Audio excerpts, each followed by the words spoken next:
Have you ever felt like you're being watched? Not by a camera, but by eyes waiting for your first mistake. That environment where your success feels like an offense to others. Where your competence doesn't generate applause, it paints a target on your back.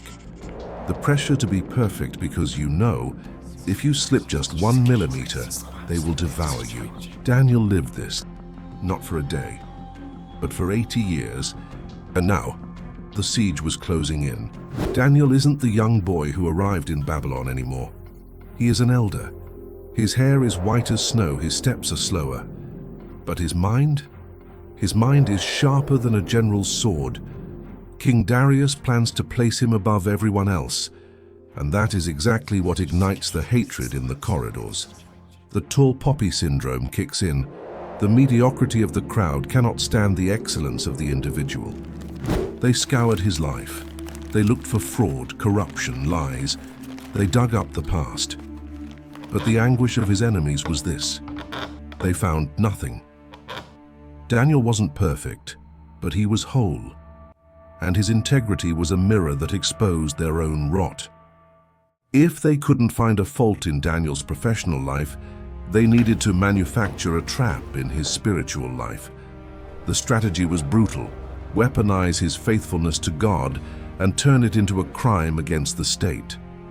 The decree was signed. The law of the Medes and Persians is irrevocable. The trap was set. Now, they just had to wait for the old prophet to do what he always did.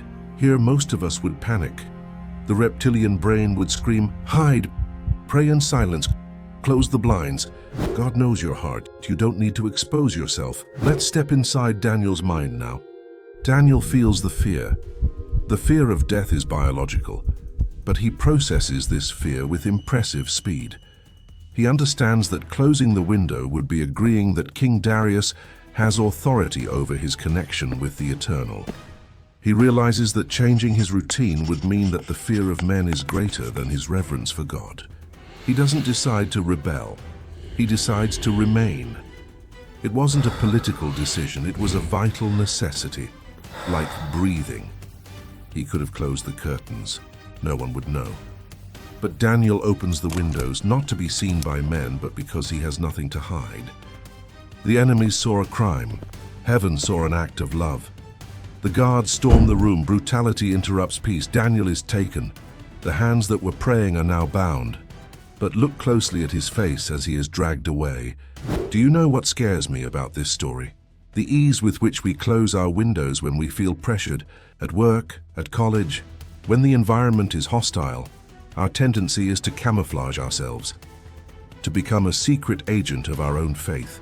Daniel teaches us that integrity has a cost. It cost him his freedom that day, but the price of selling out who you are is much higher. He went to the pit as a free man, but how did he manage to stay calm while walking toward death? Daniel had a mental method, a way to silence the reptilian brain and activate the spirit. If you feel like anxiety is devouring you before the problems even arrive, I have decoded this method for you. It's called the Daniel Protocol. Don't wait for the lions to attack. Download the guide in the link below and learn how to build an armored mind. I'll see you in the next episode, Inside the Den.